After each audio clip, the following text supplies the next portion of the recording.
আসসালামু আলাইকুম রাহমাতুল্লাহ। প্রিয় বন্ধুগণ, দেখতে দেখতে চলে আসছে আমাদের সম্মুখে কুরবানির ঈদ, পবিত্র ঈদুল আজহা।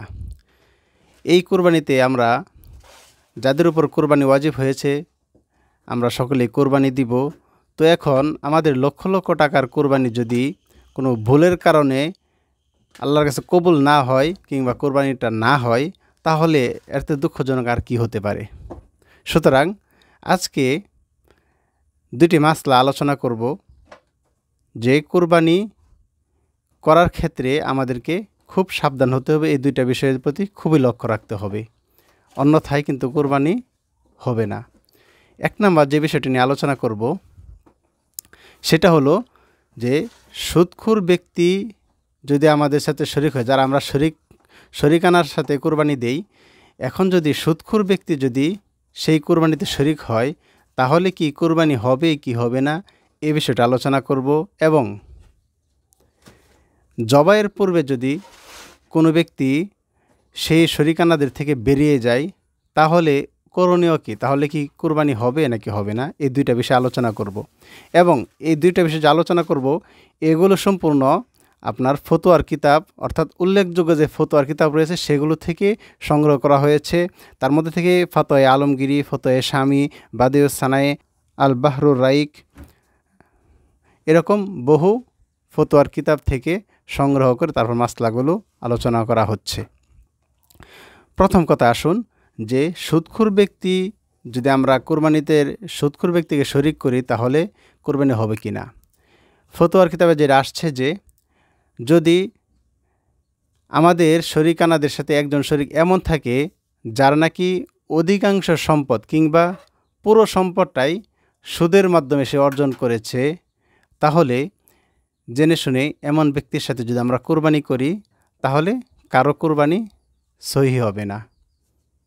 অতএব এমন ব্যক্তিদের থেকে আমরা সাবধান থাকব।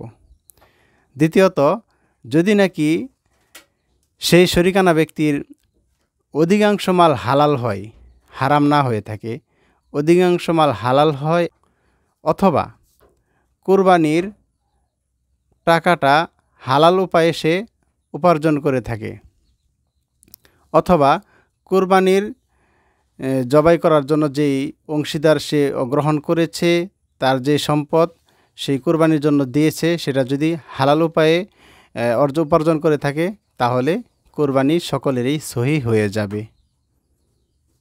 এবার আসুন দ্বিতীয় মাসলা আমরা জেনে নেই। আমাদের সাথে শরিক ছিল কিন্তু জবাইয়ের পূর্বে বেরিয়ে গেছে, এমন যদি হয় তাহলে কি আমাদের করণীয় কি, আমাদের কুরবানি হবে কি না। এই ব্যাপারে ফতোয়ার কিতাবগুলোতে লেখা হয়েছে যে যে ব্যক্তি জবাই করার পূর্বে আগে শরিক ছিল পরবর্তীতে বেরিয়ে যাবে, এর মধ্যে যে ব্যক্তি বেরিয়ে যাবে সে তার উপর যদি কুরবানি ওয়াজিব হয়ে থাকে, আর এই ওয়াজিব হয়েছে এমন ব্যক্তি যদি অংশীদারিত্ব থেকে বেরিয়ে যায় জবাইয়ের পূর্বেই, তাহলে তার স্থানে যদি অন্য একজন ব্যক্তিকে নেওয়া হয় অংশগ্রহণ করে তাহলে সকলের কুরবানি সহি হয়ে যাবে, কোনো সমস্যা হবে না। আর যে ব্যক্তি বেরিয়ে গেছে সে ব্যক্তির উপর যদি কুরবানি ওয়াজিব না হয়ে থাকে, ওয়াজিব ছিল না, এমনিতে সে কুরবানি দেওয়ার ইচ্ছা করেছে, যখন সে কুরবানি দেওয়ার ইচ্ছা করেছে তখন তার উপর ওয়াজিব হয়েছে, অর্থাৎ শরীয়তের বিধান অনুযায়ী এই ওয়াজিব হয়নি, কিন্তু সে ইচ্ছাকৃতভাবে স্বইচ্ছায় এমনিতে নফলভাবে কুরবানি দিতে যাচ্ছে। আর আমরা জানি নফল পর্যায়ে যে কেউ কুরবানিতে দিতে যায় এই নিয়ত করলে তখন তার উপর, যেহেতু তার উপর ওয়াজিব ছিল না, এখন সে নফল হিসাবে দিতে চাচ্ছে, এই জন্য তার উপর ওয়াজিব হয়ে যায়।